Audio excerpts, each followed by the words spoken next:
All right, so this is going to be a release if you have anything going on with the bottoms of your feet, so plantar fasciitis or ankle injuries or any type of tightness in your Achilles or your calf.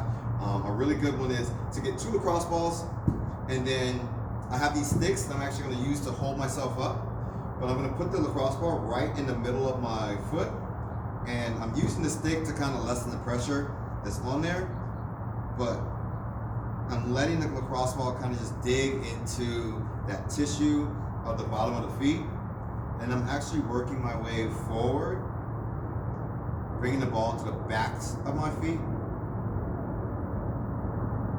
Now I'm at the middle of my foot, and again I'm using the sticks to kind of hold me up, but I'm also trying to lessen the pressure of me using the stick to really let my body sit onto the ball. I'm now going towards the back of the foot.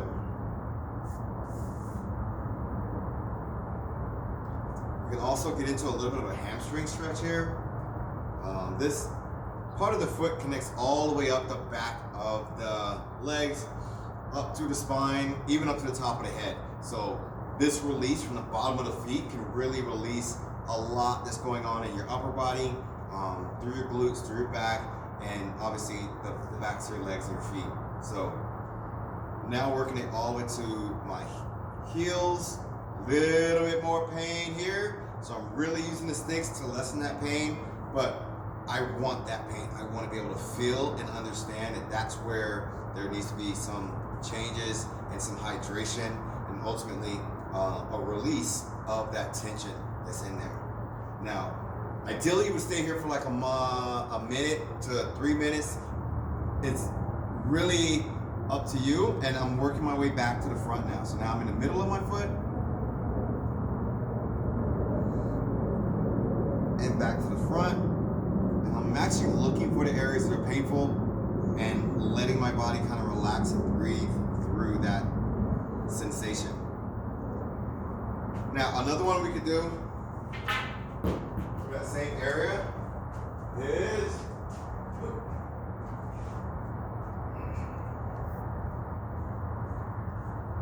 so we've got a kettlebell,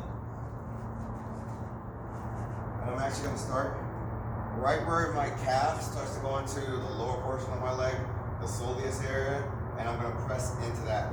Now, as I press in, I'm actually going to rotate externally to get onto the real meat of that muscle and that tendon.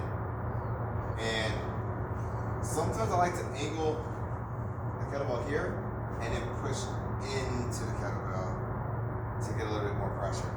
If that pressure is not enough, you can always put the other leg on top of it and press in and lift the hips up. As I lift my hips off the ground, that pressure gets really intense. And then I'm going to work my way down. Same thing, going towards the area that's having a little bit of an issue. So if I'm having pain here, through my heel, across the calcaneus, I'm going to start working towards that area and try to find tissue that needs to be released, tissue that hurts.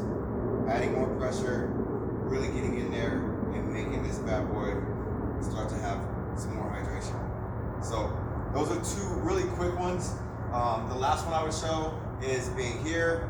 I can put it right in the crease of the bend between my hamstring and my calf and pull this leg in.